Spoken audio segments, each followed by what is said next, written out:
Bueno, bueno, continuamos entonces.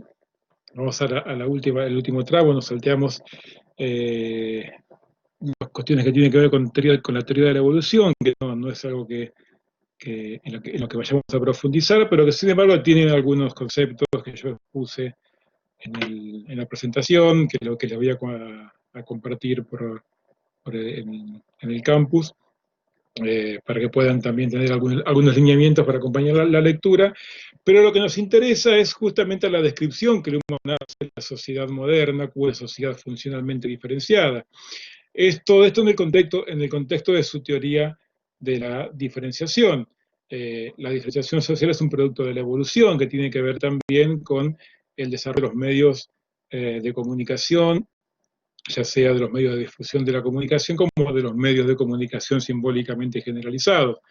El desarrollo evolutivo implica que ciertas transformaciones, ciertas variaciones en la comunicación van siendo seleccionadas y van tomando formas de estructura, van estructurando sistemas, determinados problemas, determinados cambios en las sociedades, ciertas comunicaciones son aceptadas, ciertas comunicaciones son rechazadas, pero las que son aceptadas van generando nuevas formas de comunicar, van generando nuevas probabilidades para el desarrollo de la sociedad. Por ejemplo, esto llevó al surgimiento de los medios de comunicación simbólicamente generalizados.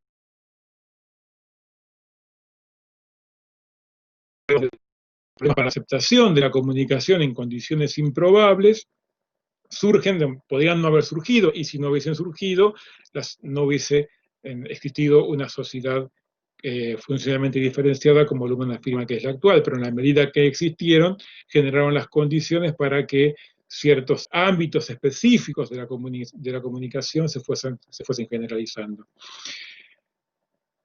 Lo mismo sucede con la diferenciación de la sociedad. Para Luhmann, la diferenciación de la sociedad es un resultado de la diferenciación del proceso de diferenciación de los sistemas.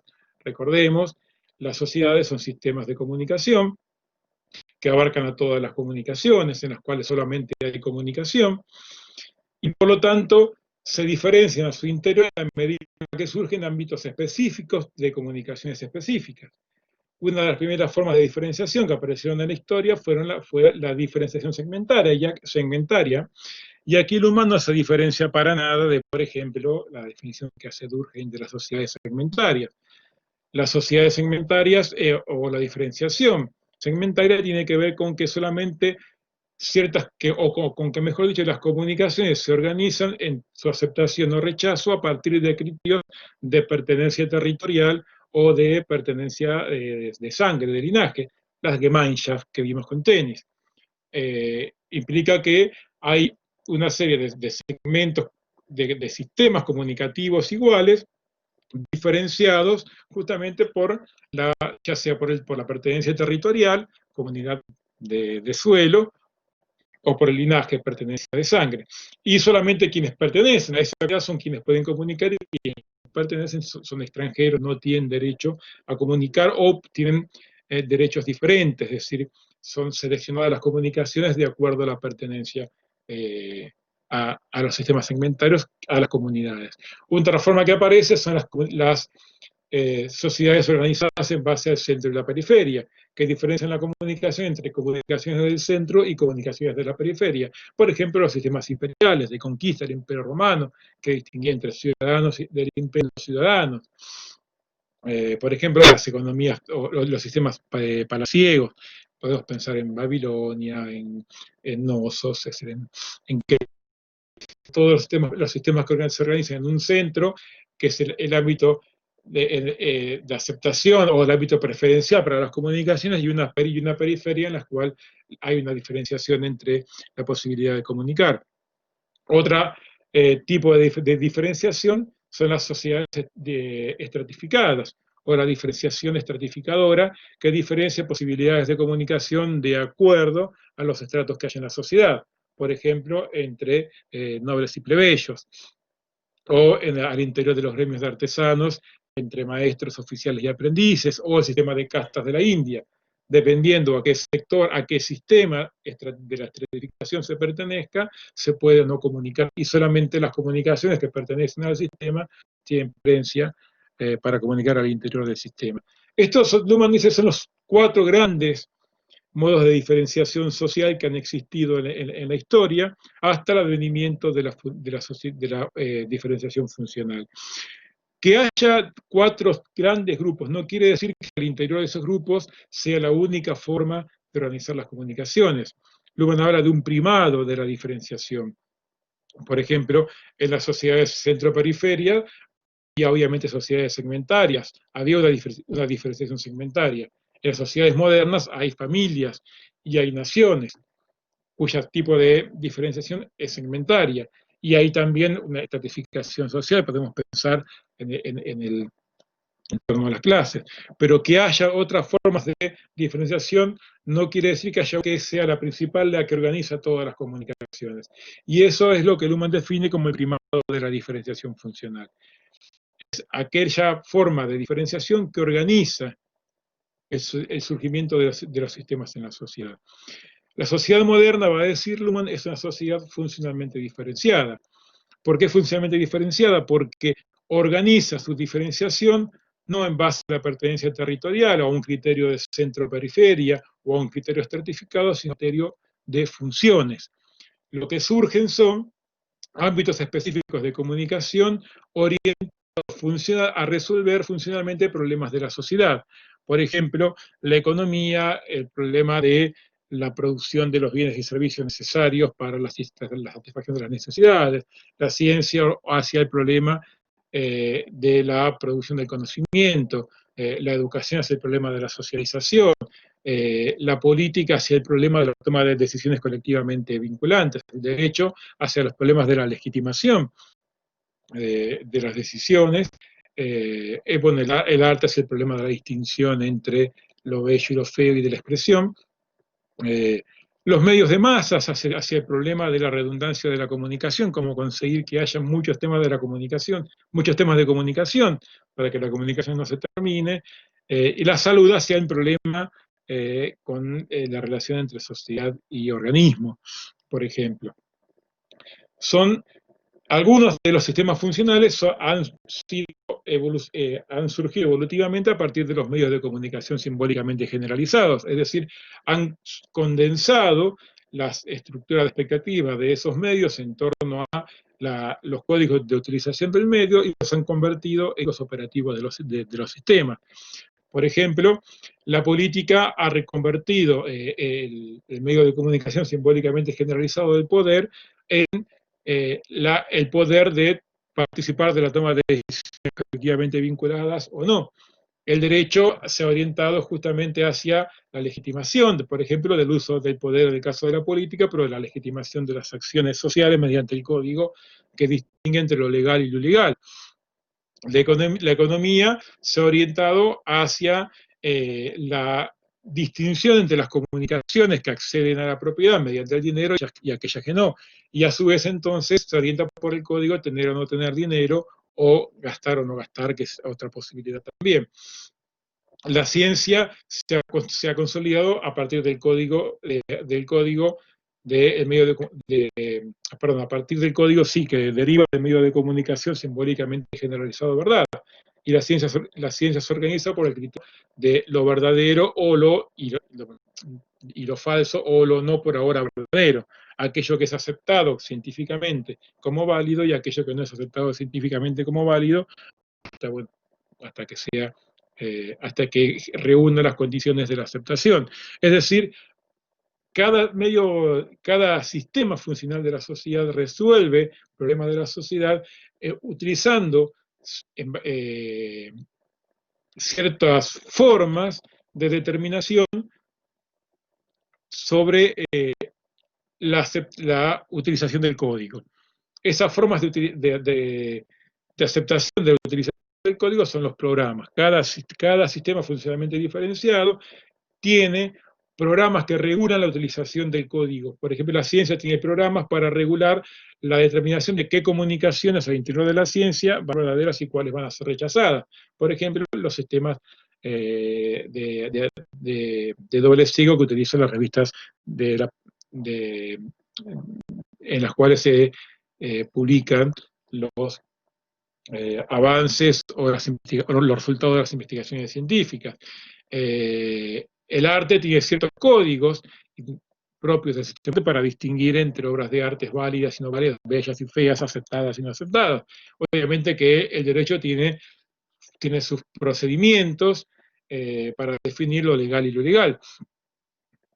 Así también la política tiene sus programas de definición, quienes tienen, que es lo que llamamos elecciones, quienes tienen derecho a ejercer el poder es decir, a tomar decisiones colectivamente vinculadas y quienes no.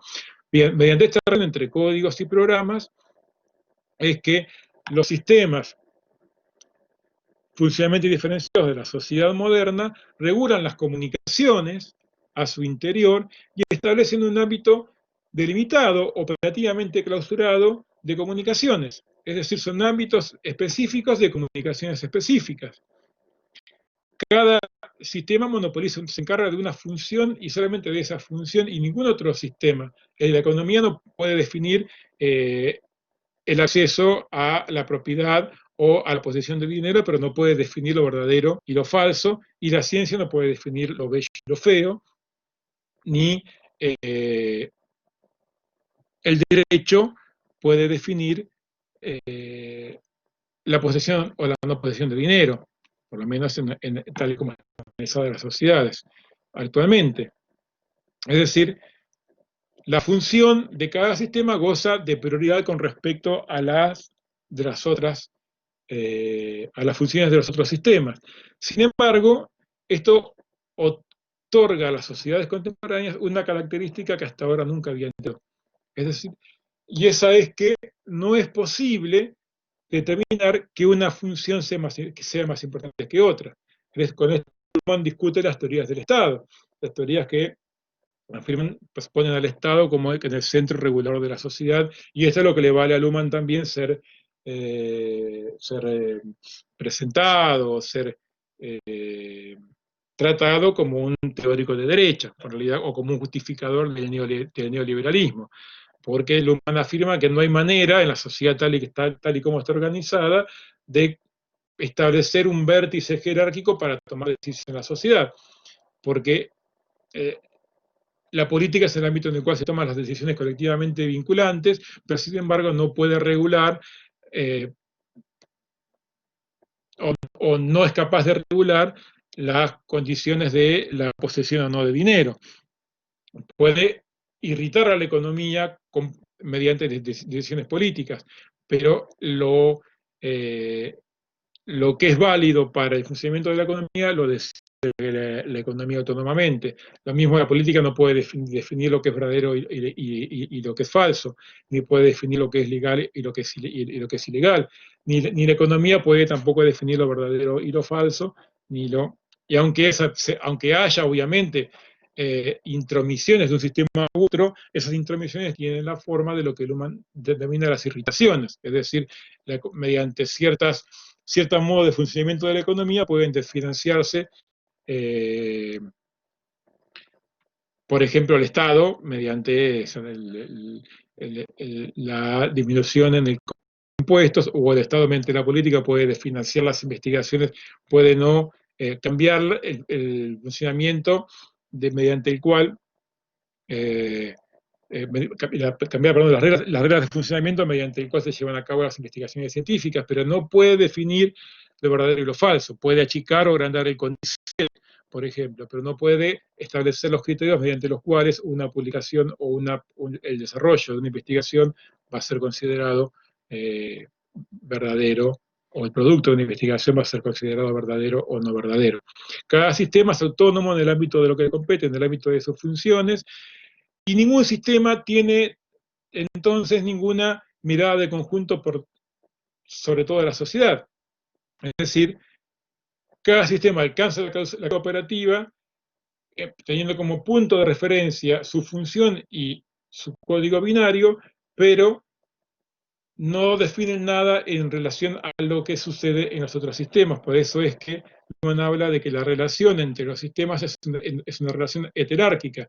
La sociedad moderna existe en el marco de una heterarquía en el cual no hay ningún criterio de preferencia de un sistema sobre otro. Cada sistema organiza el modo en el cual lleva a cabo su función, que es el tratamiento del problema en relación al sistema total, en el modo en el cual lleva a cabo las prestaciones, es decir, los vínculos con los otros sistemas, y organiza también las formas en las cuales se describe a sí mismo mediante sus teorías de reflexión. Pero esas son propiedades, características que son exclusivas de los sistemas y que no se pueden imponer desde afuera.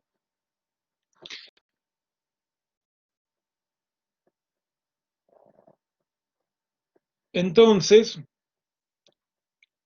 tenemos la consecuencia de que en la sociedad moderna no hay una comprensión unívoca o abarcadora, no hay una observación abarcadora del mundo y de la sociedad.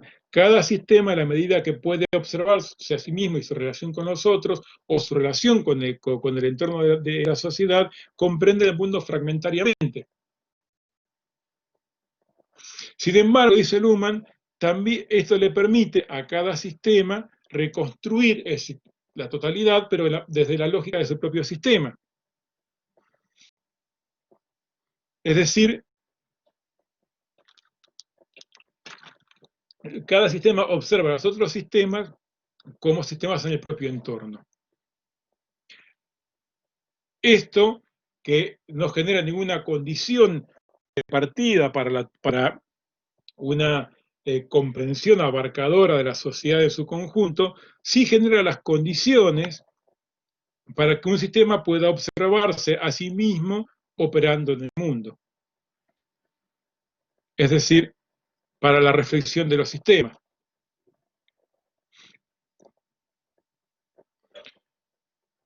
Pero la reflexión de los sistemas no es una característica general que tengan todos los sistemas, sino que en la medida en que no hay una organización que estructure la lógica de observación de los sistemas, lo que hay es un funcionamiento diferenciado, heterárquico y sin posibilidades de generar un desarrollo equilibrado entre los sistemas. Lo que hay es cada vez más inseguridad. Lo que el sistema hace es incrementar justamente las condiciones de su heterarquía y de su desintegración. Lo que Luhmann dice, los sistemas funcionan de un modo cada vez más desintegrado a su interior. No hay integración entre el funcionamiento de los sistemas, cada uno se ocupa de su función y no hay una mirada de conjunto sobre la sociedad. Pero sí desarrollan teorías de reflexión sobre su relación con el entorno.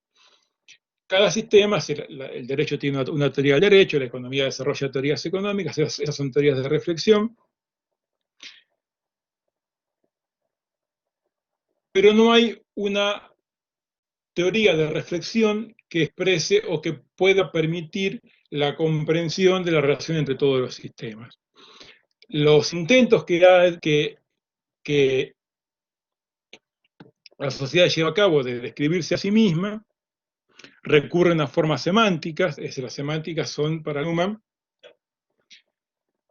los temas mediante los cuales la sociedad se describe a sí misma y describe sus características, y por lo tanto son los temas que hacen posible la comunicación, pero las semánticas de la autodescripción a las que la sociedad recurre y que son a las que la sociología ha recurrido, dice Luhmann, esas que la teoría reconoce como la distinción entre Estado y sociedad, o entre comunidad y sociedad, o entre individuo y sociedad, que son las semánticas características de la autodescripción de la sociedad moderna, no representan ese estado de jerarquía, de diferenciación funcional, de desintegración de los sistemas.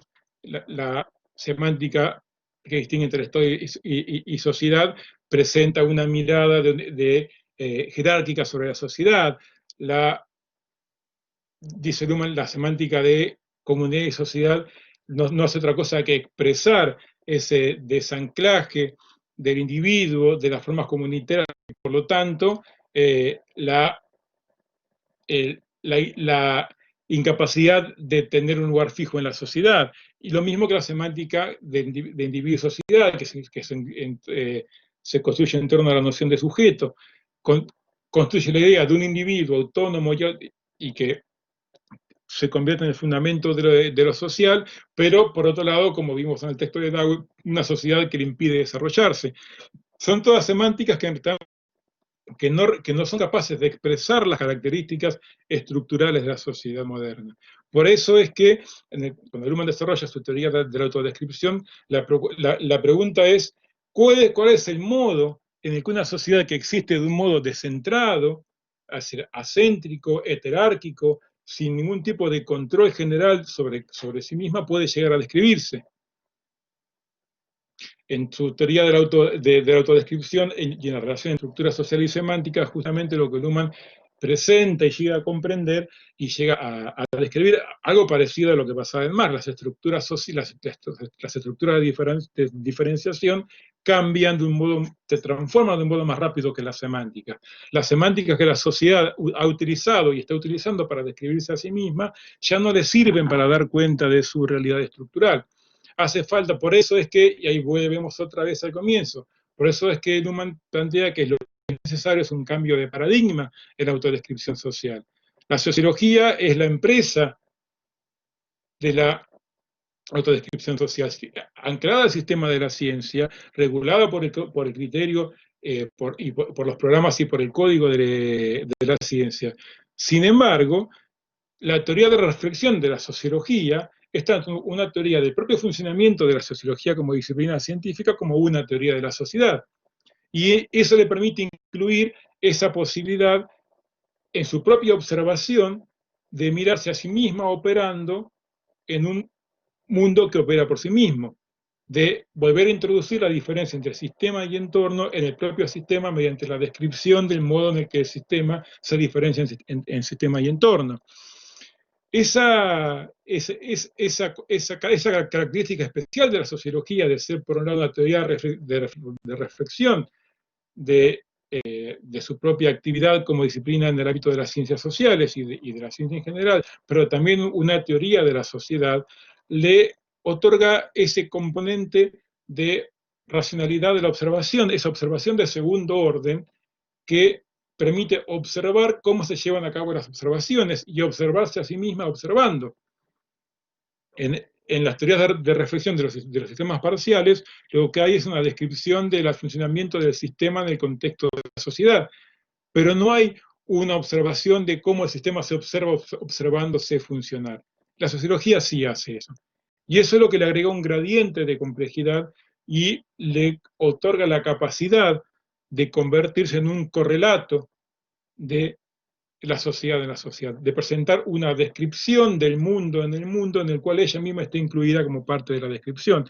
Eso no puede hacerse con las teorías de la acción ni con las teorías sociológicas que ponen al individuo en el centro de las preocupaciones de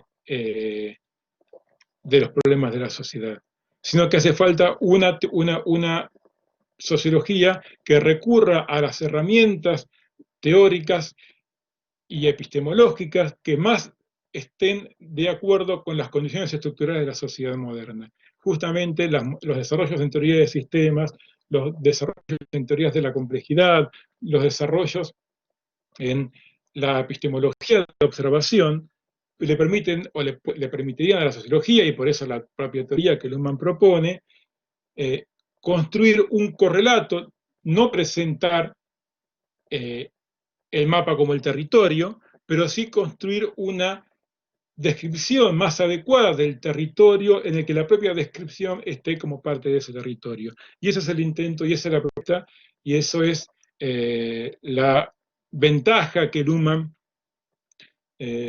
sostiene que posee su teoría de los sistemas sociales autopoéticos presentada como una teoría de la sociedad.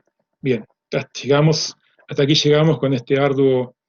Voy a dejar de compartir.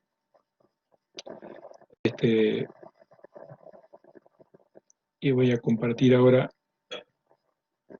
la cámara, que creo que ya debe estar, pero bueno, este arduo este arduo video, la verdad que es muy complejo.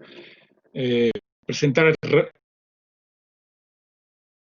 y agotado estos desarrollos teóricos de Luhmann, pero bueno, hemos hecho el esfuerzo de por lo menos sintetizar las ideas principales para que puedan luego en base a los textos seguirlas trabajando, y bueno, nos veremos más adelante cuando podamos, en alguna condición, en que eso, cuando estén dadas las condiciones y eso sea posible. Saludos a todos y a todas.